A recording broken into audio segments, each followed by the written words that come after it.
There are some Yu-Gi-Oh opinions that are about as cold of a take in vanilla as, I think Kit Kalosh should come back. No. We're talking controversial. We're talking geopolitical warfare-inducing opinions. Things that get you blacklisted by 300 different international businesses. Follow Farfa on Twitch to see these live next time and enjoy some of the worst opinions that'll have you wanting to solemn warning your own birth. Planning on buying some real-life Master Duel cards? Head on over to tier0games.com or konkscards.co.uk. You can use my promo code FARFA5 for 5% off of your next order. Stun is fun to play, and deep down, all I want to do is play as little back and forth as the guy across from me. The difference is my way of showing it was more straightforward than your 5-minute combo deck that can't admit it. Ooh, spicy. So what you're telling me is that a combo deck is a stun deck with extra steps. Huh? That's a very important take, you know, it's true. Nerd factor. I think Master Duel in its current stage is unusable garbage. Wouldn't be able to read this out loud on stream 2 weeks ago. Maxx, 1 year delay behind the OCG. No new features ever, just stupid festivals. Duelist Cups are stupid, even though a lot of people got Stockholmed, and Worlds format is stupid. Industry plant qualification. Maxx is the only valid point here, but it doesn't make the game unusable garbage. A 1 year delay behind the OCG is also a little bit frustrating. I would like for Master Duel to just be one of the formats. Just be TCG or be OCG. I don't like that it's its own, like, unique thing. But okay, this is a take. The DC Cup thing is also just incorrect. The DC Cup thing, from pretty much everyone I've seen, has been basically, like, accepting that maybe it is Stockholm, but, you know, they're kind of fine with it now. DC is beautiful, and I will defend it till I die. See, chat, there's, like, 2 Worlds competitors in chat saying that the DC Cup is fine. So who's correct? Nerd Factor or Worlds competitors? Vayu Turbo shouldn't play Gale. I don't think that's controversial. I've never seen an Edison Vayu Turbo deck play Gale, but okay, Duncan. Unban Kit Kalosh. Wow, so unpopular. So brave. Unban Kit Kalosh? I can't think of anyone who could agree with this. Oh my god, thank you for your service, Arashel. I think randomly banishing cards from the top of the opponent's deck should never be printed on a card, and the entire Runick archetype is badly designed for having that effect on them. You know when someone posts a Yu-Gi-Oh opinion, and it's like so specific that it's very clearly talking from experience? Like, how many times do you think this person has had an important engine piece banished off of the top from a Runick Flashing Fire that they have just become, like, so disgruntled and so bitter about that Runick card?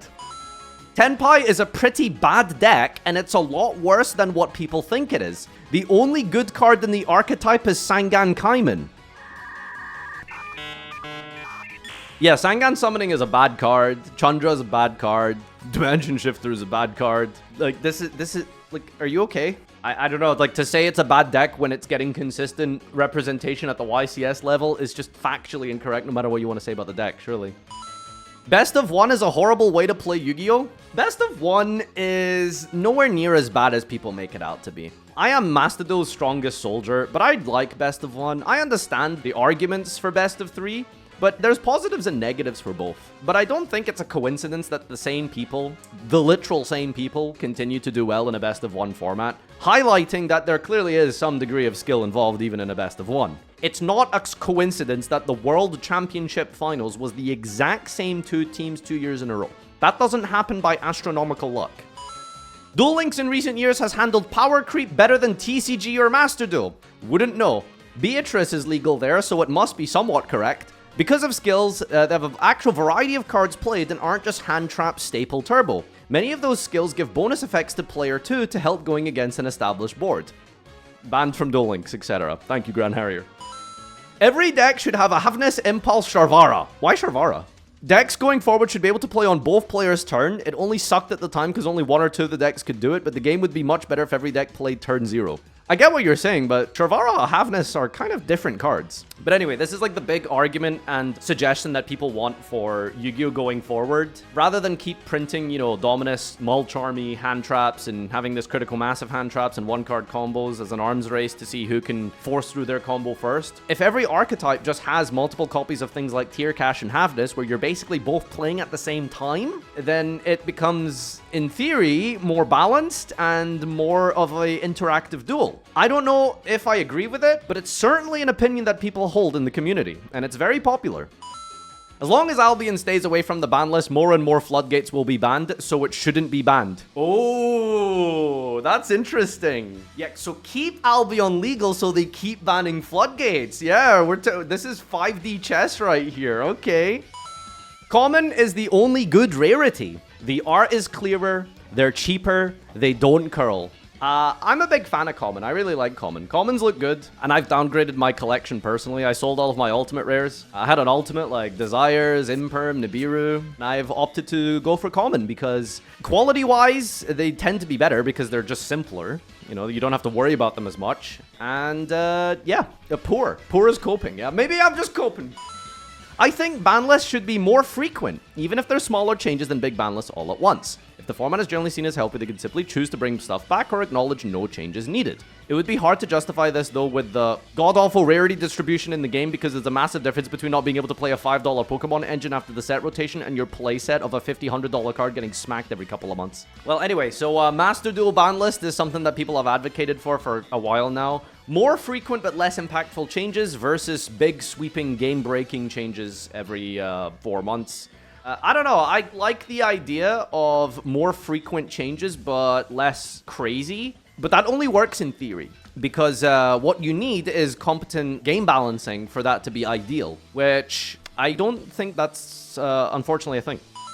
I think it's the most enjoyable game to watch competitively when you see teams using different decks that you will never see in the main TCG. This right here, Worlds Final, World Championship format, this is exactly why Master Duel should be the future of Yu-Gi-Oh! It's more entertaining, it's more interesting to watch, visually stimulating, better gameplay and format, especially from a casual perspective. Master Duel is the way forward, TCG gamers keep crying. Mystic Mine is a good card. Well, no one is denying Mystic Mine is a good card, good being powerful. But, healthy cards? I don't know if anyone's, you know, debating that. Like, that's a different type of thing. Maxx to 1 next TCG list. Maxx to 1 next OCG list. Maxx to 2 the following TCG list. Maxx ban the following OCG list. Maxx to 3 in the TCG after that. Mystic Mine to 1 in the OCG after. Where did we pull out Mystic Mine from this? Okay, so, this guy wants to reverse the Maxx distributions between TCG and OCG. I don't know why you want to do that.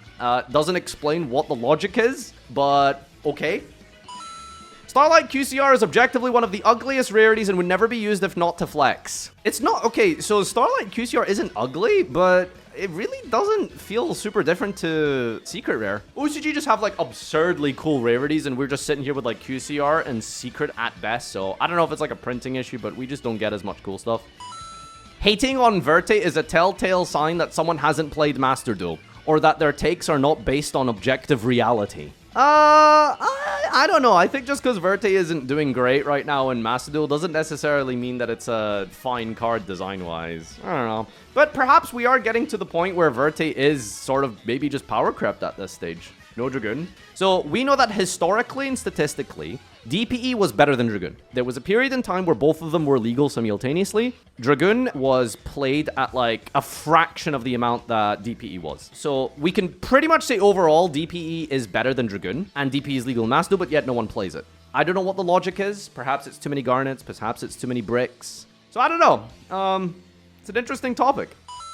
If they focus on Master Duel, they will make it into Duel Links TCG in terms of having to pay money to build decks. I don't want Master Duel to ever be their main focus. The closest thing that we're going to get to that is them just making every new deck ultra rare. So, I mean, that kind of is already happening, I suppose. Yu-Gi-Oh! Focuses a lot of its design on archetypes and gimmicky mechanics, and R&D doesn't consider how certain powers perform outside the set it's released in. If they did, there would be fewer cards in the ban list and more variety of deck styles. This is also my view of Magic the Gathering. It's hard to say if it's true or not because it's a bit broad in terms of what you're referring to. So some specific examples could have been helpful, but I assume they're probably referring to things like Hulk, Azolde being generic instead of archetype-specific, things like that. But it's hard to tell. The best way to balance the game at this point, if Konami won't change its design philosophy, would be to overhaul the ban list so it worked like Duel Links. Oh god, please no. Now, if anyone doesn't know how the Duel Links ban list works, it's a shared card pool. So if a card is set to 3, it means you can only play 3 of that card. So for example, if Ash Blossom was at 3 and Imperm was at 3, you could only play a total of those. You couldn't play 3 and 3, you'd have to play 2 and 1 or 3 and 0. Would that be good in the TCG? It'd be an experiment. It'd be interesting. I think it could theoretically work. I just think overhauling the ban list system of a game that's had its, you know, precedent set for 25 years is probably not a good idea and direction. But, I mean, there's no reason it couldn't work in theory. Yugi Boomers should be appealed to, at least in an actual meta sense, more often similar to Yubel. That shit was very unplayable before, even when it released, and now it's a world champion level deck. Give them lore level support. True. I hope the new Blue Eyes support makes the deck actually meta, by the way. I think that Duel is not a good simulator. Where are these haters coming from? It is awful for new players as it does a very poor job of teaching the game. It lacks proper testing in the deck builder. It lacks a way to play the game, especially for casuals. To this day, the game is still not balanced for best of one. I don't think Duel is the barrier to entry. I think Yugioh is the barrier to entry. So it's not that Duel was doing a bad job of teaching people how to play Yugioh from scratch. I think that Yugioh as a game by itself is very difficult and hard to get into. So I think this is completely untrue. Some of the stuff is true here. Proper testing mode in the deck builder. So I'm going to give you a little spoiler here. This is how the testing mode works in Duel. What you do is you go to the cash shop, then you get the cards that you need. Then you take those cards and then you put them in your deck that you have got with your gems that you paid for, and then you go into the solo mode and then you go fuck up Dragon Army. That's the testing mode, okay? Floodgates and Stun are often fun to play again. What deck are you playing? Is it Cash Tier Duelist? It's interesting to have to play the game on a different level and find new lines. Obviously, sometimes lingering floodgates like Shifter D-Barry don't fit this, but more traditional floodgates usually do. My brother in Christ, show me the interesting line through summon. There is nothing wrong with this boy. He's just a funny little guy who wants friendship. I think for how niche it is, I actually don't hate it anywhere near as much as I did. But it's just a really niche card. I don't know. I think, like, if an annoying, obnoxious card isn't popular, does that make it still a problem? That's a philosophical problem and a question you should ask yourself, maybe. Snake Eyes is fun and the mirror is skill intensive. People shit on Snake Eye being compare your hands, but that's assuming both players are playing optimally and perfectly, which 90% of the time doesn't happen. So, not completely incorrect. I think if you're seeing people misplay with Snake Eye in top 8 of a European championship, I think it goes to say the deck is pretty skillful. Having most decks be full of staples and hand traps makes a lot of decks feel the same with a different face, and decks should play more with cards in their theme. Oh, why would you say something so controversial yet true? I've sort of criticized the modern Yu-Gi-Oh landscape a lot with this many times. I think I want to say ever since like 2020, there's been a lot of decks that are just kind of reskins of each other with similar win conditions. 1-2 card combo resource loops with 15 to 20 hand traps. I don't know, I think there's a lot of decks that are basically just like, here, play these 15 engine pieces, couple of 1-2 card combos, and then 15-20 hand traps, you know? So I don't think that's completely incorrect. I think everyone asking for Rush Duel in TCG is a liar. How is asking for something making you a liar? How is requesting a thing considered lying? Anyway, they don't actually want Rush Duels, nor will they play it. Yeah, I want to play a slower alternative format to the TCG, like Speed Duels didn't bomb horribly. Who knows why they discontinued Speed Duel? I mean, I can only assume that Speed Duel was discontinued for monetary reasons, right? Like, I can only logically assume that if Speed Duel was absolutely popping off in the sales and the money go up stonks, they probably would have kept making Speed Duel sets, but then they discontinued it, so clearly there has to be a reason for that. The current meta, especially Milchummies, are the worst Konami and Yu-Gi-Oh's ever been. Unless something seriously changed with the TCG's business practices, I seriously think there's a good chance it kills the brand in the West. I don't know. YCS Niagara had the biggest turnout of any Canadian YCS. YCS Bologna tickets are apparently almost sold out at 2,600 entrants. So, I don't know. I think there's a decent market still. So, we'll see. Ladies and gentlemen, thank you for participating in your hot takes. They're about as terrible as I expected, with a couple of good points actually sprinkled in. Remember to follow me on social media so that you can keep up with various questions that I ask the internet. And until next time, adios!